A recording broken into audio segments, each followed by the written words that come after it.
Students, here again we are going to discuss the next equation of motion for an uniformly accelerated motion, that is displacement time, or it is also known as position time relation. Again, we are considering a body to be moving in the positive x-axis direction. Initial position, that is when time is equal to 0, the initial position is x0. Initial position x0 means it is the distance of this point from the origin. At time t, the position is x, that means the distance of this point from the origin is x, and the velocity here is v. The initial velocity is u. So for finding the displacement time or position time relation, what we will first discuss is average velocity.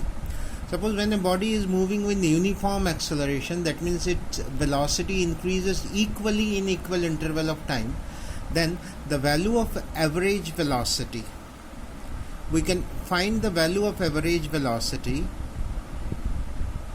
as displacement by time, which is given by the displacement in the time interval from t equal to 0 to t equal to t.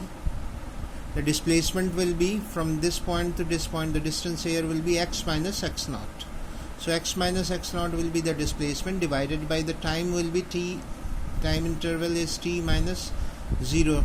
So it is t minus 0. So x minus x0 will be given by v average into t, because here v average is x minus x0 divided by t, so it is x minus x0 will be given by v average into time. So we write here x minus x0 is equal to v average into time.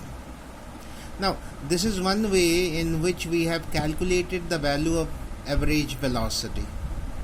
So total displacement upon total time, so this gives the value of average velocity. So the displacement is given by this formula. But when we are considering uniform acceleration, where this velocity increases equally in equal interval of time, it means to find the average velocity, it will be right in between the initial and final velocity. That is, its value can be calculated by initial velocity plus the final velocity divided by 2. We can find the average easily, because we can use this formula only in the case of uniformly accelerated motion. That you need to understand, because velocity increases or velocity changes equally in equal interval of time. So we will add them and divide them by 2 to get the average. So the average velocity, if it is written in this form, so in this equation x minus x0 is equal to v average into t. So in this equation we will put the value of v average, which is u plus v by 2. So we put the value here in this equation. Now the value of v we have calculated in the velocity time relation. V is equal to u plus at. So that's why we have written here for v it is u plus at. Now here it was v plus u, v average into time, so the whole thing is multiplied with time here.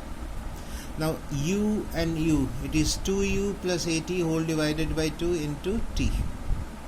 So in this equation we are getting x minus x0, and the value is, the first term will be 2u by 2, which is 2u by 2 into t. So 2 will cancel out, so it will be ut. The second term will be at into t, so at square, and 1 by 2 is also there, so it is 1 by 2 at square. So we have segregated it into two parts. The first term will be 2u by t, second term will be at by 2, and then we are multiplying it with t, and we are writing the value here. So x minus x0 is given by ut plus half at square. Now x minus x0 is this distance, which is actually the displacement of the body in this particular direction. So the displacement x minus x0 will be given by s, so s equal to ut plus half at square. This is what we needed to actually prove. This is the displacement time, or we can consider it to be the position time relation. Now next we are going to discuss velocity displacement or velocity position relation. we know the value, it is v square is equal to u square plus 2a, so that we are going to discuss here. We start with the position time relation which we have derived here, that is x minus x naught is equal to ut plus half at square, where x minus x naught can be written as directly, but we are taking this equation. Now from the velocity time relation, that is the first equation of motion, we write v is equal to u plus at. So from this, v minus u by a will be given by t. So t is v minus u by a, and this t we will put in this equation. So it is x minus x naught is equal to u, the value of t is v minus u by a, and here also half a into t square, that is v minus u by a ka whole square.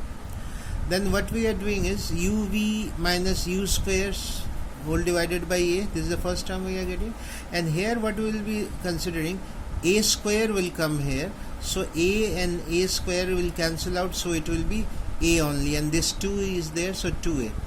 And here in the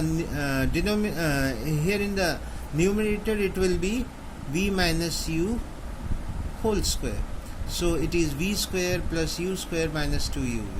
Now these two terms we are taking the LCM as twice a, so if we write twice a, these two terms, this will be multiplied by 2 here, so it is 2uv minus 2u square, and this term will come as it is, that is plus v square plus u square minus 2uv.